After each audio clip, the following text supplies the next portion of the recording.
So I have continued to read the book Radically Gay by Will Roscoe, and I got to this place where they're talking about in the early 1960s, they were trying to discuss a Bill of Rights for gays and lesbians. And there was always this divide between accommodation and confrontation. And a lot of the people in the early 60s felt like, we shouldn't demand anything. We should just, try to, fit in as best we can and not rock the boat. And Harry Hay says, no, we should have a bill of particulars. And what that means is that we should figure out what it is about society that most affects our lives in a detrimental way, and then seek to change that in a very demanding and overt way. And this was a huge divide, and the fact of the matter is that divide still exists today. When I go on to gay male news sites, like I can't think of it because I don't watch them because they're so awful. Gay and lesbian news sites are about Lady Gaga. What's the best place to take a cruise vacation? What's the best drinks? Who's partying? And pretty boys, and that's pretty much it. Rarely do you hear any discussion of politics unless it's to support Hillary. We just gotta. And so I think that a Bill of Particulars is very relevant today, and I would love to hear gay men and lesbians and the trans discussion shift back to the particulars. And in that, I think gays and lesbians and trans people have a very distinct voice, or they could have a very distinct voice in talking about overpopulation, climate change, fossil fuels.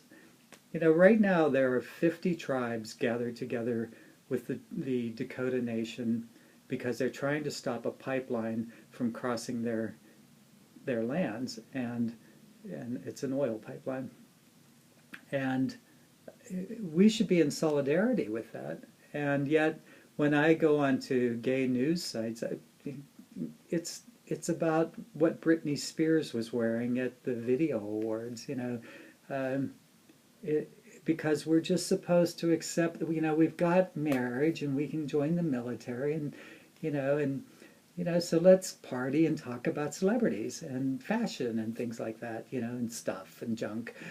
And dare anyone say that, no, this movement has not, first of all, it has not stopped. The discussion continues. And secondly, we really haven't changed anything here. The heteronormative is still the heteronormative, and it's still in control.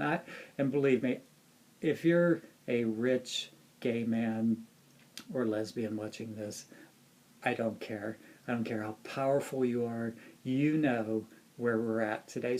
Matter of fact, especially if you're very wealthy, if you're like the CEO of some corporation and you're a billionaire gay man, or you're some very powerful lesbian, you know what I'm talking about, because we're hitting a wall and resources are running out and the population is way out of control, and all that money you have and all that power you have is going to go over a cliff. And you know that, and the way you know that is because your broker and your insurance companies have informed you of this already. So, again, nothing was fundamentally changed because we kept trying to fit in rather than confront these particulars that were guiding society into a very dangerous place where we're at right now. And this discussion was on the table back in the 60s and 70s, and for some reason gays and lesbians just traded it all away. And again, there's like this split, and I, in a way, I can understand it. I can totally dig this. Like, you don't want to rock the boat. You just want to go to your job and pay your rent and have a good life and be with your partner and have a little bit of fun in life. However, you're forgetting that we're all riding the same canoe here. If the canoe is about to go over a waterfall, you're going with it, you know. And occasionally it pays to raise your hand and say, excuse me, we're going over a waterfall. Hello. Um, and maybe we should turn this boat around. Yeah. But, and I do think that, you know, when I listen to the Two-Spirit movement within the Native Americans, they're discussing these issues. They're discussing not their role as fabulous sex partners or party animals or who's the newest celebrity. They're discussing their role as leaders within the larger community. And they're discussing issues of spirit, culture, politics, that too, and you know, the whole shebang. And then their voice gets brought back to their tribal nation and listened to with respect. Because who's going to respect gay men when they're just this fluff, you know, like, oh, well, let me tell you all about, some celebrity. Who cares? You know, and that's the role we've been pushed into. You know, we've been given these little trinkets of marriage and whatever, and in return we get to play gay best friend. You know, and that, yeah, I don't know. My experience with the Radical Fairies was a mixed bag, but when it was good, it was amazing. It was like these groups of gay men got together, and it got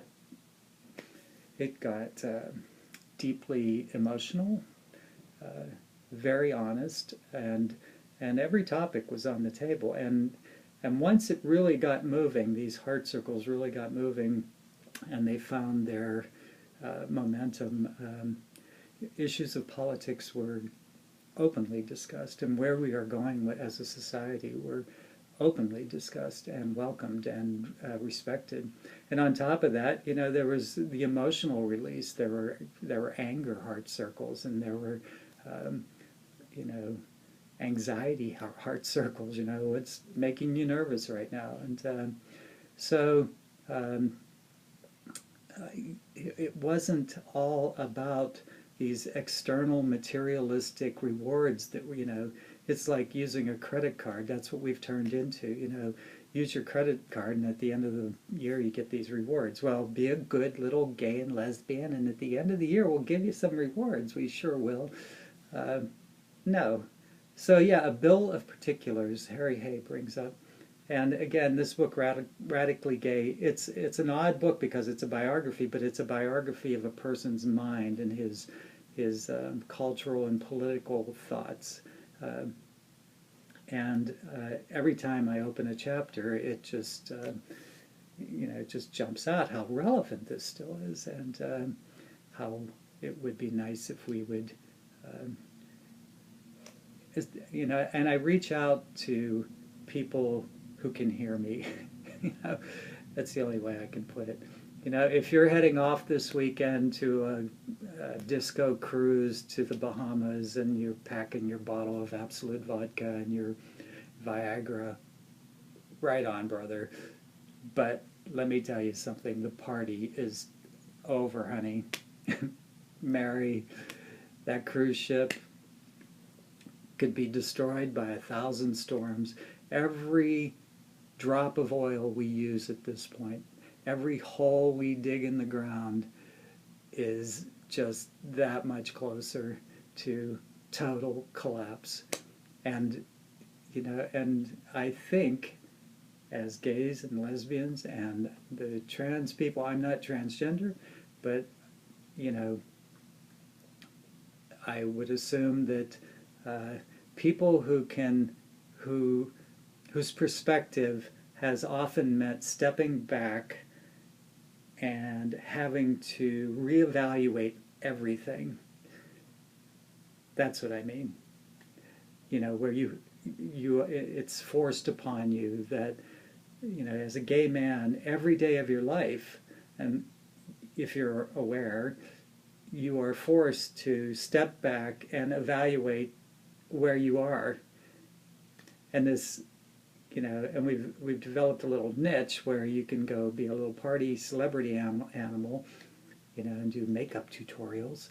Uh, or you can embrace that awareness. And I think transgender people have this, where there are those moments when you think, okay, who am I in this society? So then you have to question everything in society, and that's important. That's a perspective, and I think that's what Harry Hay was getting at, is that is the unique perspective. And you can ignore it, you can drink it away, you can maybe some people just never do that. I don't know. But I know for myself, and for pretty much every gay man that I've ever met, and most of the lesbians and the few transgender people, this is a common occurrence where we are constantly evaluating our place as individuals in society, which can lead to a unique awareness, because you're questioning all of it. Okay, so let's question all of it. Let's have a bill of particulars and put it on the table. What are the particulars in this society right now that affect your life that you would like to see changed in an overt and demanding way? And with that, how about more flute?